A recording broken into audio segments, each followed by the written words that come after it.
Thanks so much for being here. It's nice to see so many of you interested in a topic that's near and dear to my heart. Just want to say hello to the audience online. This is my first live stream, and I want you to know that the camera adds 10 pounds, and I have 3 cameras on me. To start out today, I will share a little bit with you about my background. I'll also share some about Edgar's background. Many of you are familiar with Edgar Cayce, but I know we have some new people in the audience here and online as well. I'm excited that I get to share with you what Edgar Cayce said about the nature of animals and their continuation after death. I think that for many of you that might be as hopeful and inspiring as it was to me to find out. Since I first wrote on this topic in our member magazine, Venture Inward, about 4 years ago, many members sent me stories that they've experienced that validated for them that their animals continued beyond death. And so I'm excited to be able to share some of those stories with you too. Before we end the morning, we'll stop the live stream and open up the floor so that if any of you have stories to share, then that'll be an opportunity for you to do that. As Christy mentioned in her introduction, thank you, Christy, I've been a student of the Cayce readings for 30 years. That's when I first started at A.R.E. And I did leave for a time. For 11 years, I worked for an animal welfare nonprofit that was dedicated to animals. I came back in 2007. So it's been my life's work to combine spirituality with animals, both of those being of interest, but my love for animals started at birth. And I'm going to cover a little bit of that. This is my family in the 1960s. I'm the youngest of 7. That's me right there.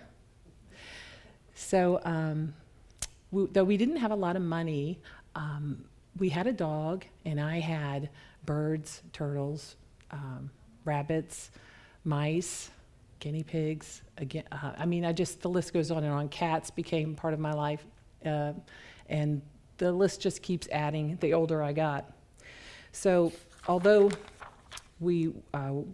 because even though I had a bad financial situation, my mom always supported my love for animals by allowing me to have the pets that I wanted so dearly. And also she took me to the zoo that I volunteered at eventually in my 20s. She took me as often as possible because she knew it was my favorite place to go. But then something tragic happened. 9 days before my 9th birthday, my father died. It wasn't expected, although he had been born with a heart condition. He'd had surgery 2 years before that, so we thought he was fine, or at least I thought he was fine, but I was young, so I may not have understood the complications of the situation.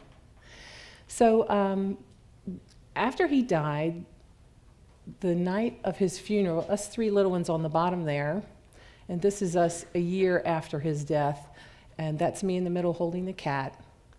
That's not even our cat, but I was drawn to animals and they were drawn to me. So this is a year after my father died, but us 3, the weekend after my father died, went to my aunt and uncle's house, to give my mom a break during the grieving process. And death was heavy on everyone's minds. There was conversation about it happening over the weekend. Things were being said like, of course, your dad's in heaven. And we went to church every Sunday back then, and I went to vacation Bible school in the summer. And so I thought for sure that my father was in heaven. I didn't question that. I didn't worry about his soul. But what was really on my mind that weekend was, what about the animals? That's what I wanted to know. What happens to the animals when they die? And so I asked my aunt, do the animals go to heaven? And she said, no, they don't. Well, that question broke my heart. That answer broke my heart and called into question my young faith, because I couldn't figure out, well, why would the animals not go to heaven? Because to me, animals are innocent. And so if they hadn't done anything wrong, wouldn't not going to heaven be a punishment of some kind?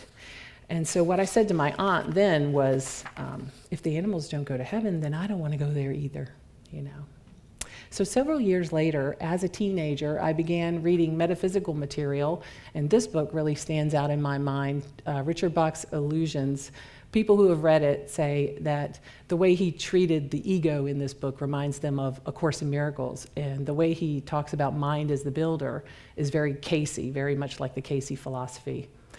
And so it's just it's a short little novel, but it touched me and sort of sent me on my spiritual path, I think.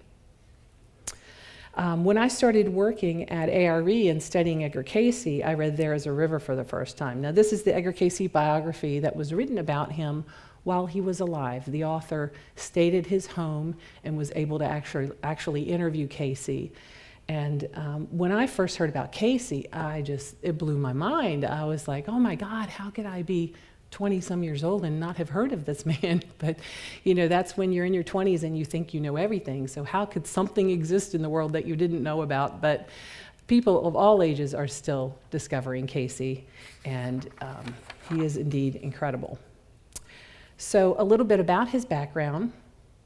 Edgar Cayce is considered the most documented psychic of all time because of a biography that was written about him with this title, The Sleeping Prophet. He's also called the Sleeping Prophet and the father of holistic medicine. He was born on a farm in Kentucky in 1877 near Hopkinsville. He was able to see and communicate with the spirit of his late grandfather when he was young. His grandfather was said to have been psychic as well. People in the neighboring towns would come to his grandfather for help to find water, and he was able to help them using dowsing or a divining rod. And so maybe Edgar inherited some of his talents from his grandfather. As a child, he played with imaginary friends, but in Edgar's case, they weren't actually imaginary. Though adults weren't able to see them, sometimes his mother could, and the neighbor's child, Anna, whom he played with often, who was a good friend of his, she could see them. One day when Edgar and Anna were playing with the playfolk, it started to rain, and Anna noticed that the playfolk didn't get wet. And she said to them, why don't you get wet? And they replied, because we live in the flowers and the music.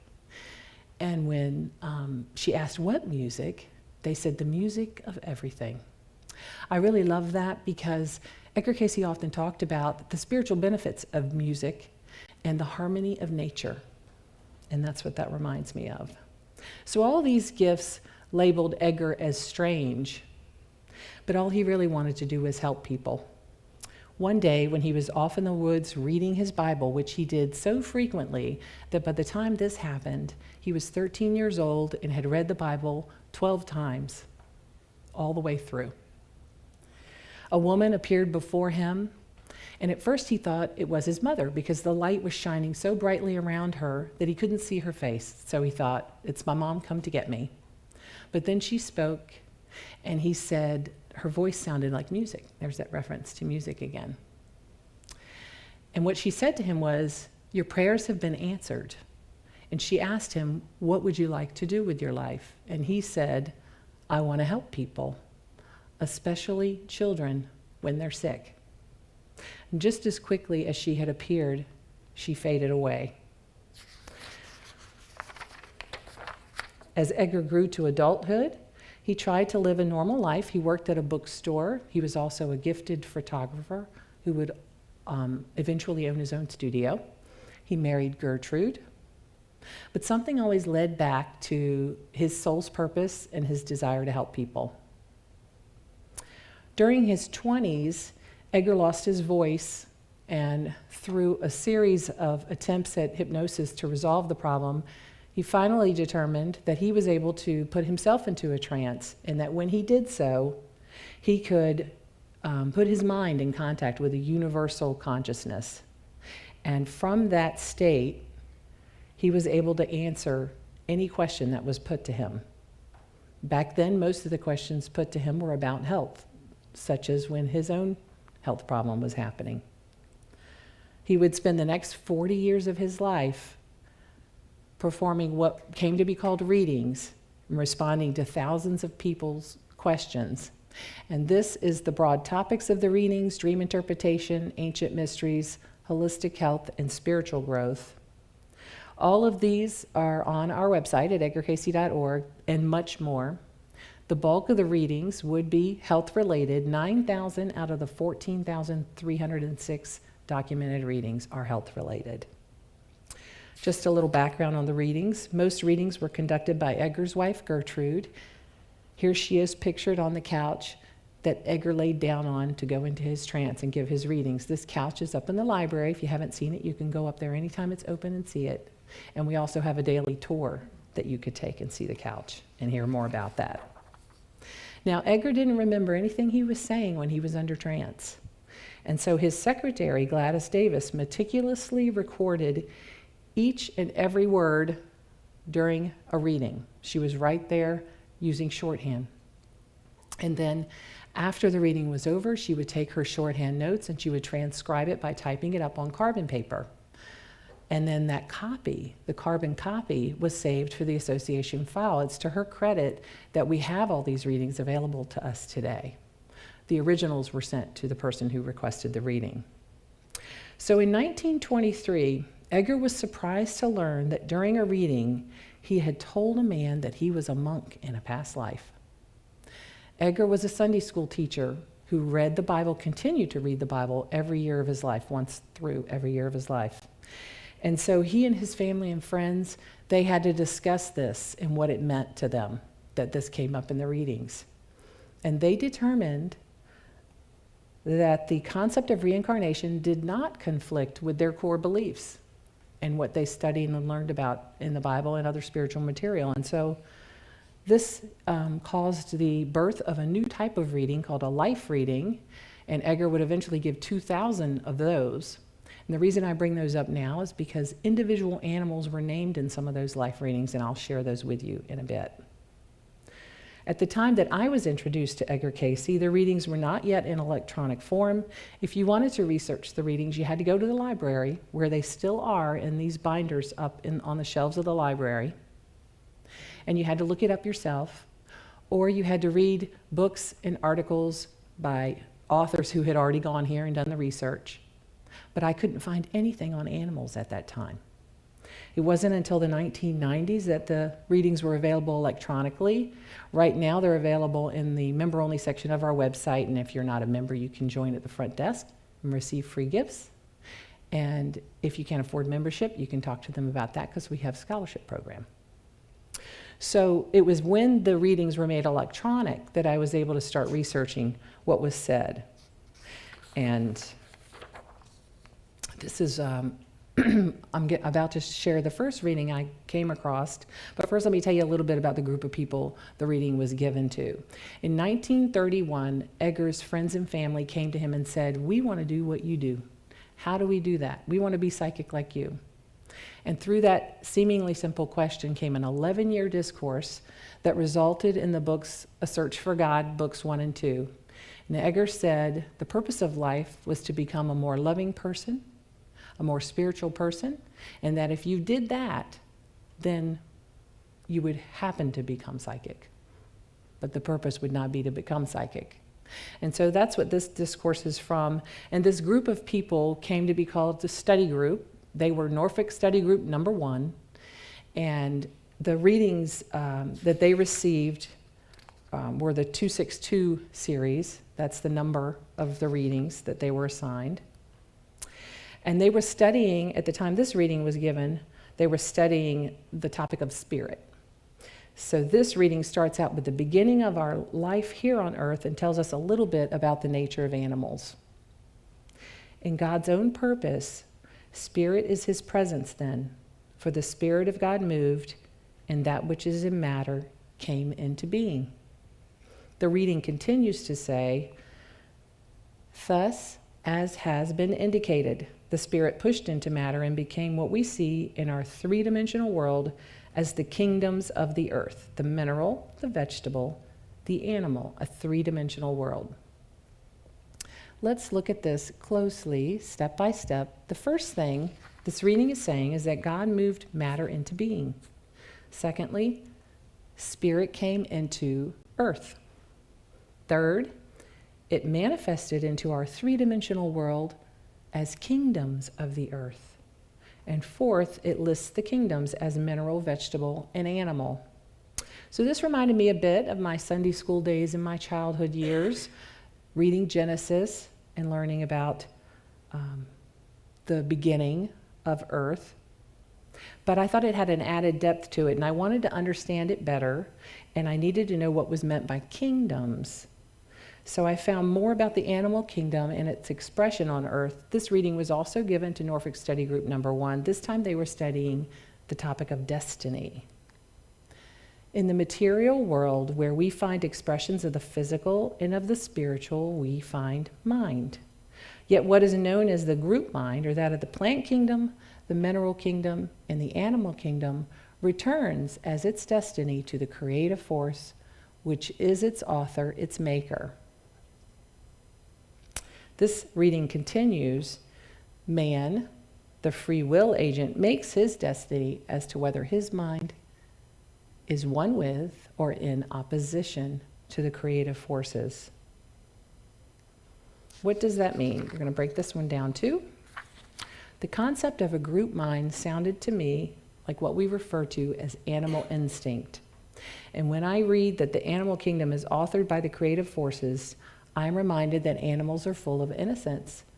That same instinct that I felt about animals as a child, and I think all of us probably feel as children.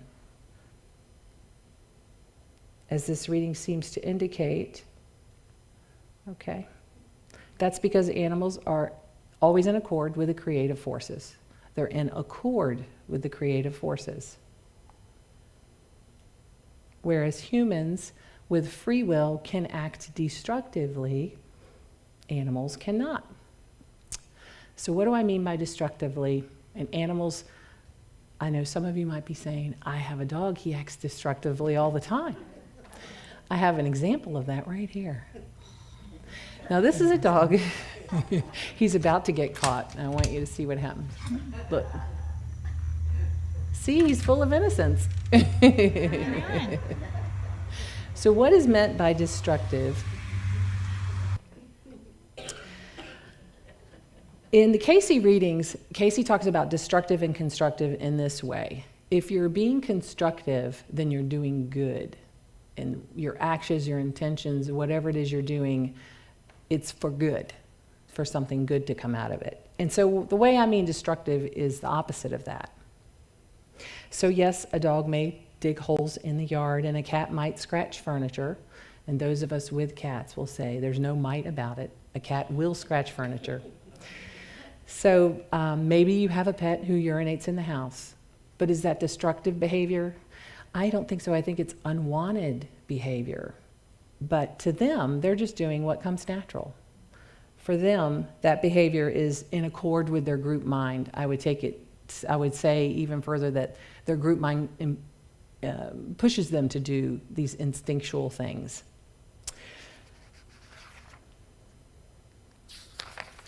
So for a dog or an animal to do anything unnatural to them requires the interference of humans. And this is a Cayce reading, which amazes me. He says, yes, a dog may learn to smoke. Yes, a horse may learn to eat sugar, but these are not natural inclinations, rather man's influence upon these activities by associations. So when I saw this reading, I thought to myself, this is what is meant by the word dominion. That word that's in the Bible that says we have dominion over the animals, dominion over the earth. So what I believe that means is that animals act naturally. They're in accord with the creative forces unless they are under the influence of a human's free will, a human's dominion. So these unnatural behaviors, when they're under our dominion, fall outside of their group mind. It falls outside of their instinct. So it takes them out of accord with their own nature. And I say for better or worse, because certainly it's for everybody's benefit when the dog doesn't pee in the house.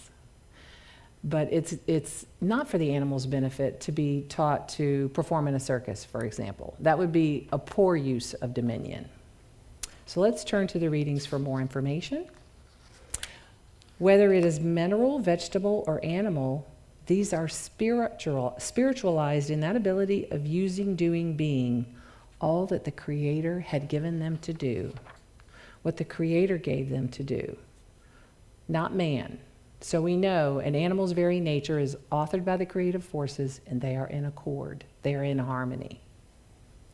But now's a good time for me to point out that although they have this overarching group mind, I did not find evidence that meant they didn't have an individualized life experience. I found the opposite. In this reading, Cayce states about animals, those so domesticated in the present are dependent upon their masters for that consideration of their material as well as mental welfare. Yet in each there is still the instinct, the predominant nature of that class or group soul into which it has pushed itself for self-expression. There's so much about this reading that I love and I want to talk about, so I'm going to take it one step at a time.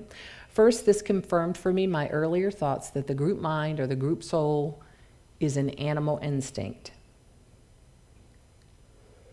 Next, because of humans' free will, which can be used constructively or destructively, the animals depend upon us for their well-being. So yes, we may have dominion over animals in the earth because we have free will, but that behooves us to be aware of how our choices affect animals.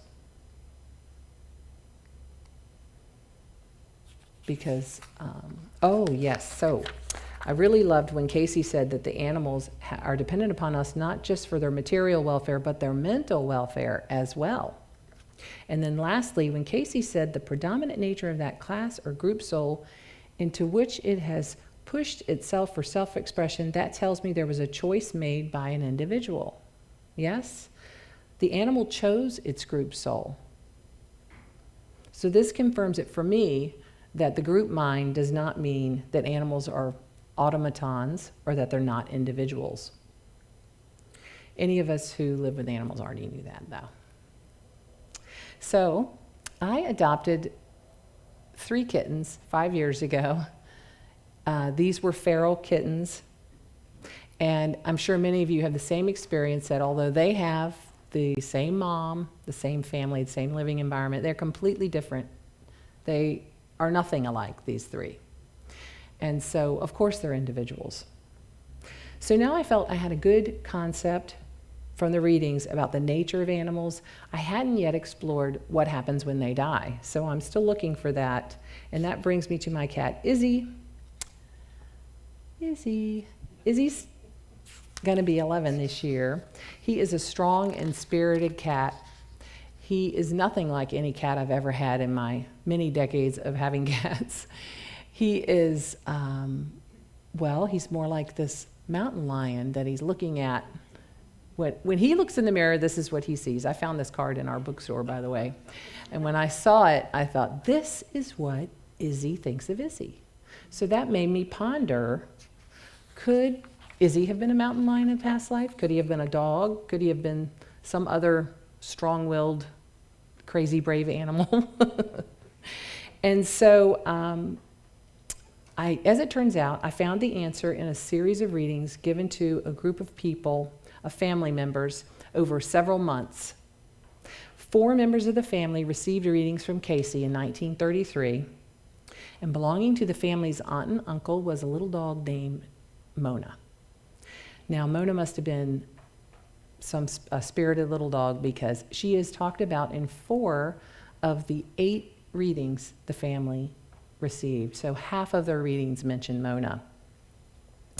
The woman asked where and how she'd been formerly associated, and by that she meant in a past life. Where and how have I been formerly associated with my husband, my brother, my niece, and then she says it, my little dog Mona.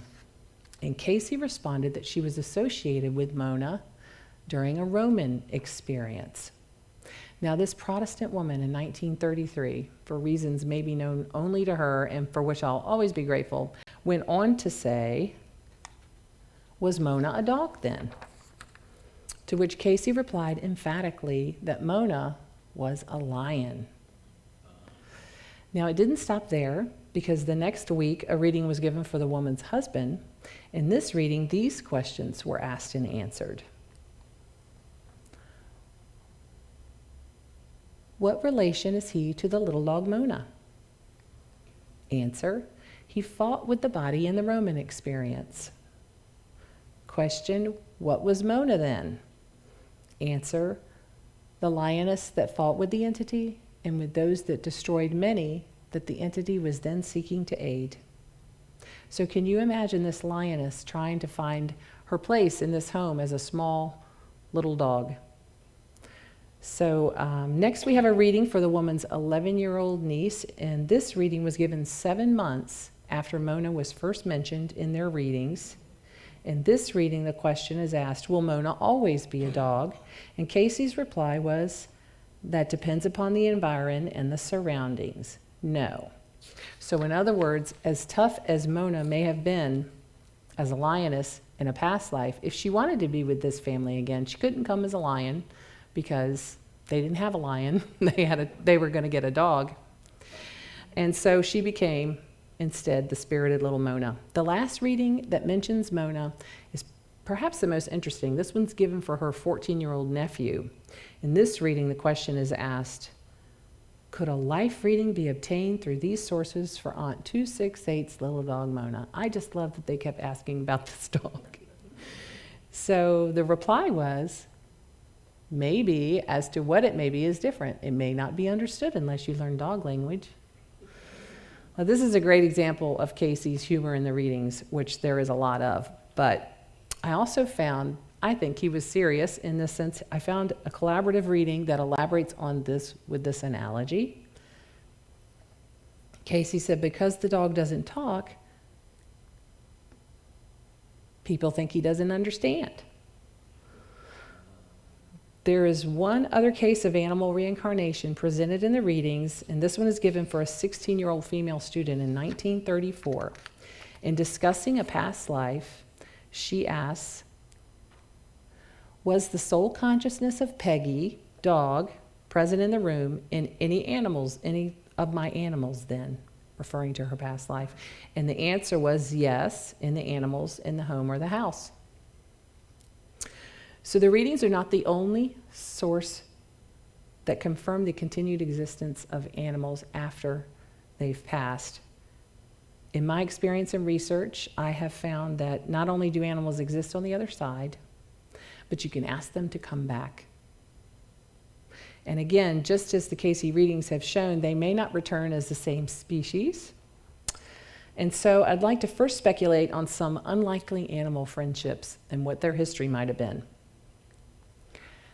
As was mentioned, I was a volunteer at the Norfolk Zoo for almost 10 years, and the keeper I worked with, her name is Heidi, she shared a story with me about Nyla, the zoo's one and only hippo. It seemed Nyla had an interesting past as a circus hippo in Las Vegas. And this would have been before 1975, because that's when Nyla came to the zoo. In her circus act, Nyla pulled a wagon, and in the wagon was a goat. Well, apparently, Nyla and the goat were the best of friends. But tragedy happened one night when the circus lion got out, and he attacked the goat. I don't know if you have ever heard of how incredibly dangerous hippos are when they're angry, but Nyla didn't take that very well. She destroyed the circus and killed the lion. And that's how she ended up at the Virginia Zoo. So the zookeeper colleague that I was working with at the time, she was trying to get the authorities at the zoo to let her put a goat in with Nyla. But you can imagine why they did not want to do that. It was a shame that Nyla was alone. She eventually died in 1996 because apparently a visitor at the zoo must have thrown a racquetball into her enclosure. So she ate it, and it impacted her digestive system, and she passed away. I do hope that she found her goat friend on the other side, and I wonder if she found him on this side because of this pair of animal friends. This is a rhino and a lamb. They play together on an endangered species center this is in South Africa, and the volunteer who works at this center took this film of them playing, which apparently they do all the time. Aren't they adorable? That's the website if you ever want to check out the animals they have at this center in South Africa. I seriously thought, I wonder if that's them. Who knows? And who knows who they'll be in the future. I saw one on that someone had put on Facebook. It was an odd couple, just like that. It was an elephant. I'm going to talk about that right now. It was an elephant and a dog. I'll tell you that story right now. So another unlikely friendship that my plant in the audience is, I'm just kidding, just brought up, is Tarra and Bella. Tarra is an elephant at the Elephant Sanctuary in Tennessee. The Elephant Sanctuary rescues animals from circuses, the entertainment industry, circuses and zoos. Zoos who have lone elephants often come to them, they do wonderful work. Well, what happened is this dog, Bella, was a stray, and she showed up on the sanctuary property. And she and Tarra became best friends, as you can see from, this is simply a Google search of images for them. They have tons of video, but they wouldn't let me share one. They wouldn't give me permission to put it in my presentation. So I suggest you Google it and check them out. They had an 8-year friendship that was remarkable. So since I began working on this topic, my book, wrote about it in the magazine. As I mentioned, people have sent me stories, and I'd like to share some of those with you now, including my own. And this first set of stories seems to support animals reincarnating. This is my cat, Bobby Jean, on the left, and on the right is my cat, Simon, who passed away in 2008. I adopted Bobby Jean 5 years ago, and my son, Joel, said, "You know she's Simon, right?" Just matter-of-factly, "Oh yeah, she's Simon." It was just, something that he knew automatically, instinctively. It took me a little while to see the quirks, the matchingness, and what's really funny is when I went to find pictures of them to show to you today, it wasn't until I was cropping them and putting them on the slide that I realized in both pictures they have their mouths open. That was not planned. So yes, Joel, Bobby Jean is Simon. Now, my brother-in-law, Al, is convinced that his little girl, Daisy, on the left, used to be his big boy buddy on the right. Now, I have found that many people, like my brother-in-law and like my son, they can't explain exactly why they believe an animal has come back. Maybe it's in the subtleties, their mannerisms, the way they feel around them. They're not sure. But they're not sure why, but they are sure that it's their animal come back. A few years ago, an A.R.E member named Doug wrote to me to share this story about his dog Lou, which I'll read to you now.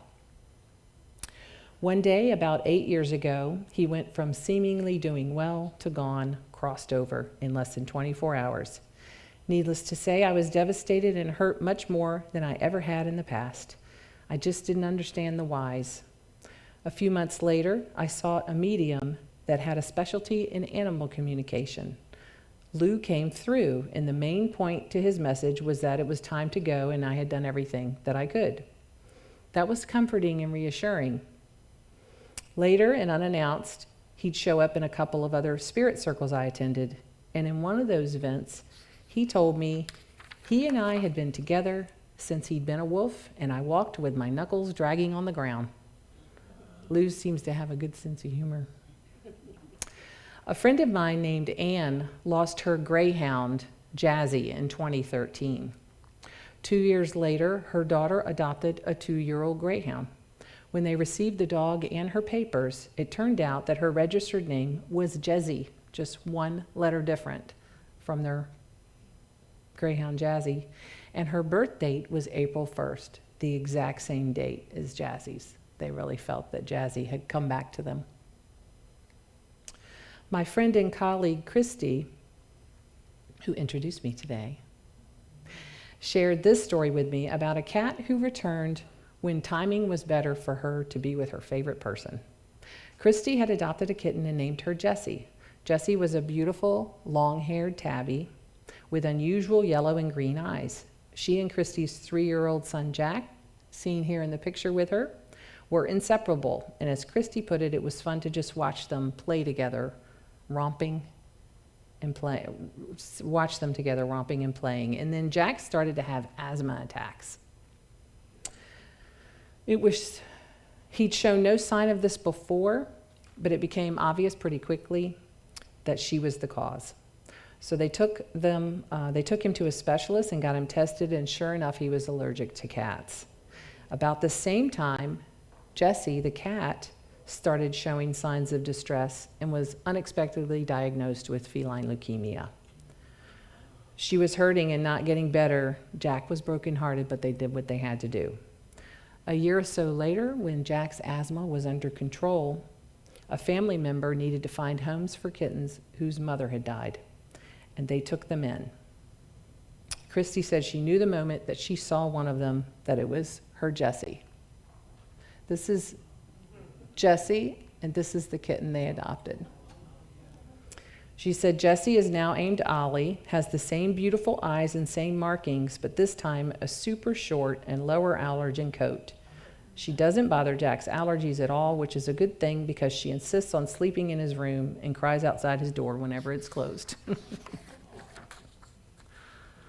In 1993, author and near-death experiencer PMH Atwater published a little article called Dee Dee the Educated Rat. She's given me permission to share it in my book, and I'm going to present that to you today. PMH wrote this book, We Live Forever. It was the last day of school before summer vacation. The 6th grade teacher busily assisted each student in cleaning out desks, lockers, and storage areas. Volunteers were requested so all classroom pets could be adopted. My youngest daughter, Polly, happily raised her hand. That's how it happened. Without my permission or knowledge or any form of advanced preparation, a most unusual rat named Dee Dee accompanied my daughter home from school. She came to live with us. Dee Dee was a hooded rat, white body, black head and chest. She was mature, although she had yet to produce a litter. She came complete with cage and water tube wired to one side, straw, and a few food pellets. The older children were horrified to see her, my husband puzzled. I tried to be reasonable. Polly begged and begged, promising to take full responsibility for the rat's care and feeding.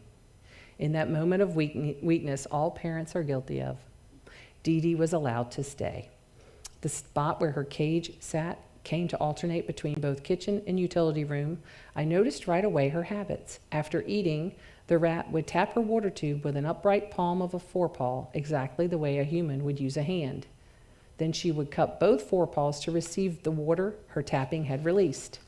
She splashed that handful of water over her face and mouth and tapped some more for enough water so that she could clean out her ear with an extended finger. I shook my head in disbelief the first time. It wasn't long before I found myself studying her when she seemed preoccupied with something else. All I know is that rat was more human than animal. Dee Dee was an educated rat.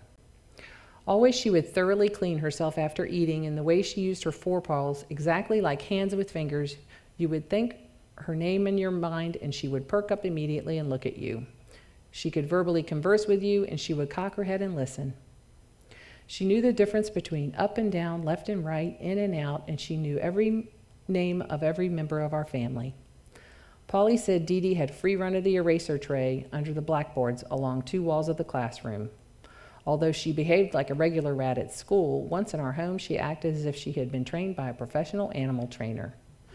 Eventually, Dee Dee became seriously ill, and we put her to sleep so she would not suffer. My daughter Polly marched up to me one day and announced Dee Dee would come back one day, just wait and see.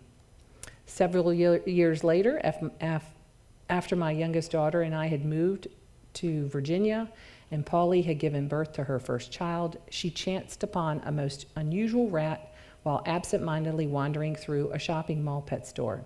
She brought the rat home. Her infant son immediately pointed to the rat and attempted to say the name Dee Dee. Polly spun around and looked again and then called out, "Dee Dee?" The rat jumped up and down, ran around and around, tapped her water tube, cupped her hands, splashed water on her face, and with long, slender fingers cleaned out her ears. In this case, the rat Dee Dee, who chose to come back as a rat and was named Dee Dee too. But sometimes species, as we have seen, will come back as a different species. And so I think this is a good time for me to bring up the topic of transmigration. Often when discussing the topics of animal reincarnation, the question comes up, can we transmigrate? Can humans incarnate as animals? Can animals incarnate as humans? It's a valid question, and because the Cayce readings do address the topic, I want to answer it now before we move on to personal stories of animals in the afterlife, experiences with them on the other side. In 1938, this question is asked of Cayce. Has my soul entity experienced transmigration through minor plant and animal kingdoms? Cayce's answer, those kingdoms are of the universal soul consciousness. Why are they part of the universal soul consciousness? Cayce said in this same reading, each soul entity was created or began in the beginning with the Father. Our souls were given free will, and many of us wandered off from the path. And according to the readings, these adventurous souls took on flesh in this three-dimensional world, becoming a part and parcel of those kingdoms of which the earth is a part. As a result, some of these souls became stuck in matter, no longer realizing the spiritual nature of their being. They were the creatures of our mythology, and described in this reading. Those who were physically entangled in the animal kingdom with appendages, with cloven hooves, with 4 legs, with portions of trees, with tails, with scales. Since this is part of our group's soul's experience, it's understandable that some of us may have vague feelings or memories from this long ago time that give us the feeling that we may have been an animal in the past, or give us a special affinity for a particular group of animals. Cayce went on to say that those individuals who had, through their sojourns on the earth, pushed into matter as to become separate entities might be compared to the domestic pets of today as the present development of the horse, the mule, the dog, the cat. But then Cayce clarifies, this is not intended to indicate that there is a transmigration or a transmutation of the soul from animal to human. Further, but hence the terms, as docile as the horse, as catty as the cat, as stubborn as the mule, or the like. These then are merely the indications of the groups that were being used through that period for the activities of the individual entity.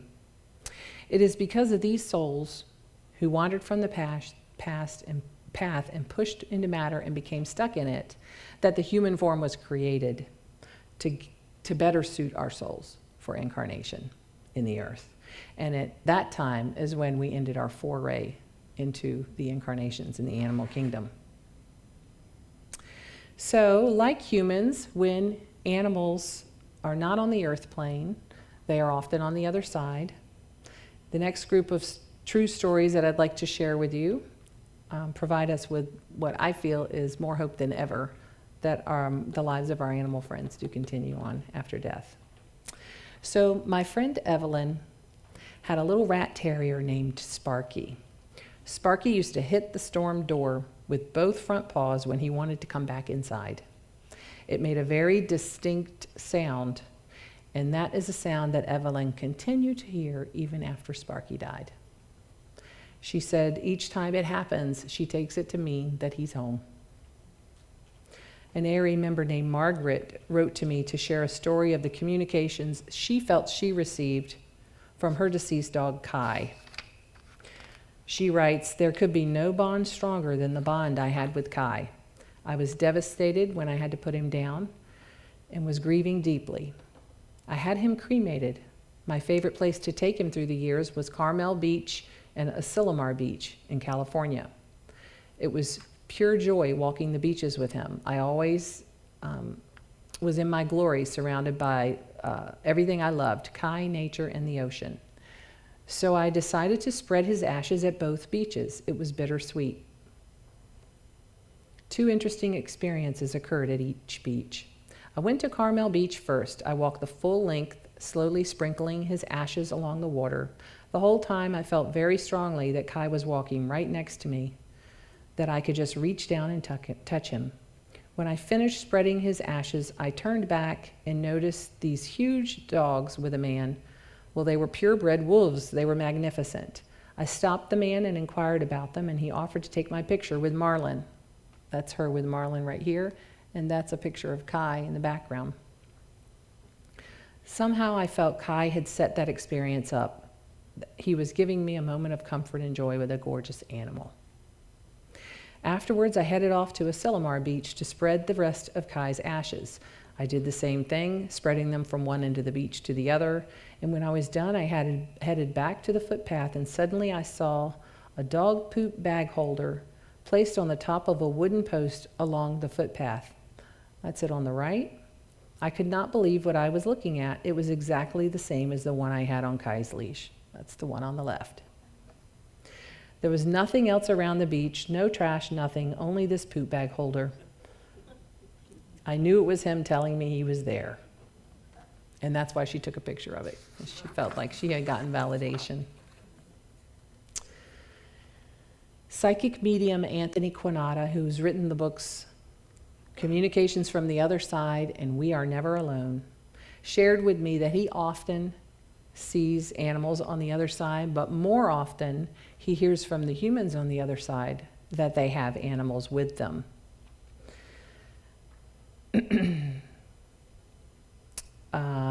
And here are some of his stories. In one case, he recalled the person getting the reading was surprised to hear from his mother that she had his childhood hamsters with her. One of the most touching stories I heard from Anthony was that of a mom who had lost her son. Anthony gave her a reading, and the young man's message for his mother was that his beloved dog was with him. The dog, it seems, had passed away 2 days before he did. And the dog told him that he did that so that he could be there to greet him when he came. An A.R.E member and friend sent me this story last summer.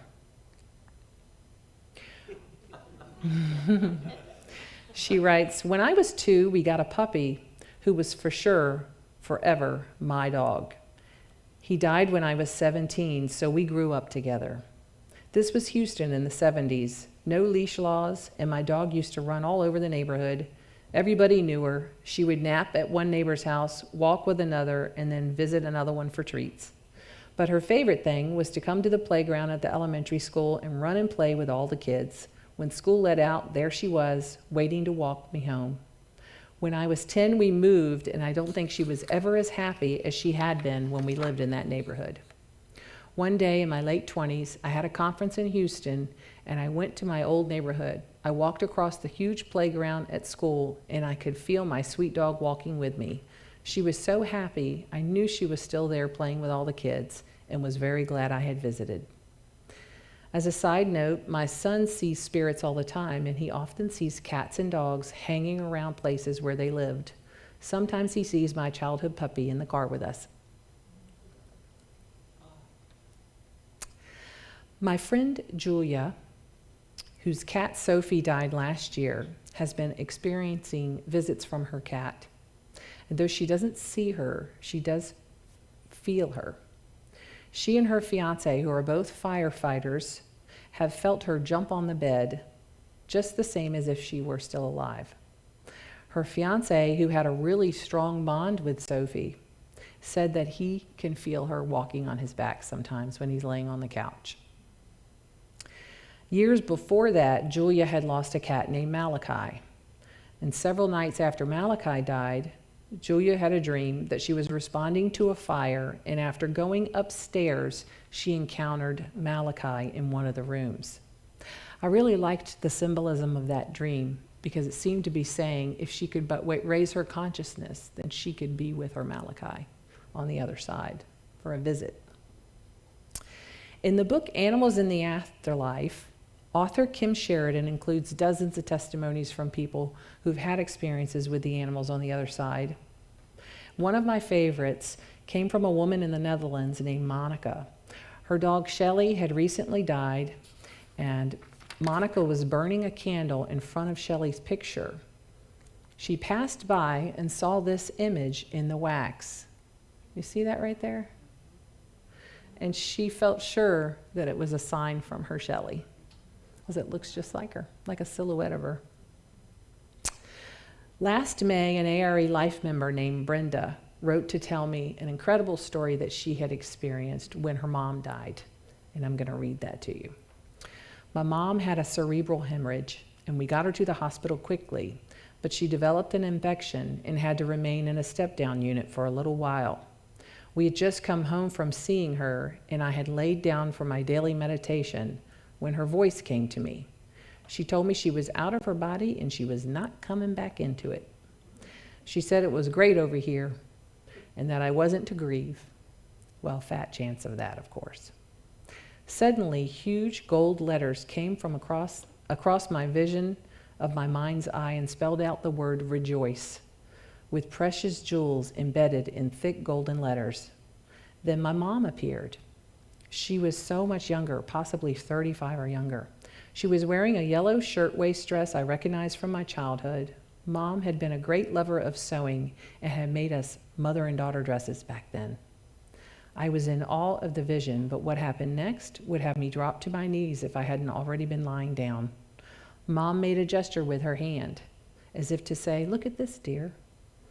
What I saw was an old dog running toward me, happily jumping through the tall green grass, tongue hanging out, smile on her face. It took a moment for me to recognize this old orange dog. Lo and behold, could it really be? Yes, it was Taffy, a dog I had begged to have as a child, a dog that accompanied us everywhere and soon became my mom's adored companion as well. Right before my eyes, as the dog came bounding closer, she seemed to be getting younger and younger. I started crying. Mom was laughing and conveyed to me that yes, Taffy was alive and it was real and it was okay and life went on. And wasn't it wonderful? The great adventure had begun. The fact was, Taffy was old, and Mom was late for work one day and hurriedly backed the car out of the driveway, not noticing that Taffy was asleep behind it. Taffy hadn't heard her because she was also quite deaf. Mom had run over and killed her beloved dog. She was beyond consoling, missed a full week's work, and went into a depression. After my vision, I ran downstairs to tell my husband, and he looked at me quizzically because we'd just come from the hospital and had seen my mom that afternoon. But that night, we got a phone call, and the hospital said Mom had suffered a series of strokes and was brain dead. I felt an elation because I knew where she was and that her faithful canine companion was joyfully sharing the great adventure with her. I knew that there really was no death for either of them. When speaking about animals and humankind in 1925, the readings answered a question, or rather confirmed the meaning of the statement the question was making. We humans are then one with all, one with the mineral, vegetable, and animal, human and spirit kingdom. We are the Spirit of God. We are one with the flowers of the field, the waves of the sea, the breath of the forest, with all mankind. Is this true? This person asked. The answer came, this is all true, yet the mental forces of few are able to comprehend same in its entirety. All is life. God is God of the living. In the book, The Souls of Animals, author Gary Kowalski, who's coming to our conference at the end of March, by the way, He wrote, "The word animal comes from a Latin root that means soul. Later, theologians restricted the possession of a soul to humans. But what is soul or spirit? Spirit is the channel through which we become conscious of the essence, the inward beauty that dwells within another living being." The Edgar Cayce readings confirm this in this reading. Mind being and is the governing factor, the interlaying space between the physical to the soul and the soul to the spirit forces within the individual or animate forces. We have the manifestation of this within the lowest order of animal creation. Here the readings are telling us that even the lowest form of animal, such as this butterfly, for example, is governed by the mind, which acts as a sort of intermediary between the soul and the body. That's the outline for body, mind, spirit, our very tenet of metaphysical and holistic life. Another reading simply states, "In all nature, the spirit of creation is emanating." Oh, see? To put it simply, yes, less than a year before his death, Cayce stated it this way: "The source of all life and life in every form is of one source, God." So what can we learn from this? What are the readings trying to tell us about the nature of animals, the nature of ourselves? Cayce said, "For life as it manifests, whether in the grass, the rose, the tree, the dog, the cat, the bird, the animal, is a manifestation of that ye worship as God." If we are all made up of the same thing, the creative forces or God or whatever you would like to call it, then it stands to reason that, like us, the souls of animals live on. They can come back to earth, or they can remain on the other side. It's up to them. According to the Cayce readings and other sources, the lives of animals do continue after death. They reincarnate, it appears, that like us, they may stay with the same soul groups. Just as I can imagine human souls hovering over parents, deciding whether or not they want to make another entry into the earth, bring spirit into the earth, I now have an image of animals doing the same thing. Do they know when we're planning our next trip to the animal shelter? Or do they arrange to be that cat we find in a dark alley? I think they do. And I feel confident now that when I pass to the other side, I will be greeted by a furry someone on a very special bridge. And so I'd like to end by sharing this anonymous piece of writing that many of us turn to when we lose an animal.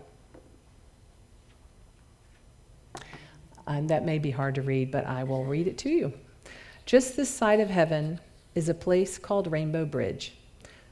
When an animal dies that has been especially close to someone here, that pet goes to Rainbow Bridge. There are meadows and hills for all of our special friends, so they can run and play together. There is plenty of food, water, and sunshine, and our friends are warm and comfortable. All the animals who have been ill and old are restored to health and vigor. Those who were hurt or maimed are made whole and strong again, just as we remember them in our dreams of days and times gone by. The animals are happy and content, except for one small thing. They each miss someone very special to them who had to be left behind. They all run and play together, but the day comes when one suddenly stops and looks into the distance. His bright eyes are intent, his eager body quivers. Suddenly he begins to run from the group, flying over the green grass, his legs carrying him faster and faster. You have been spotted. And when you and your special friend finally meet, you cling together in joyous reunion, never to be parted again. The happy kisses rain upon your face, your hands again caress the beloved head, and you look once more into the trusting eyes of your pet, so long gone from your life, but never absent from your heart. Then you cross Rainbow Bridge together." Thank you. We're going to stop the live stream so that you can share if you like. Thank you so much. Thank you.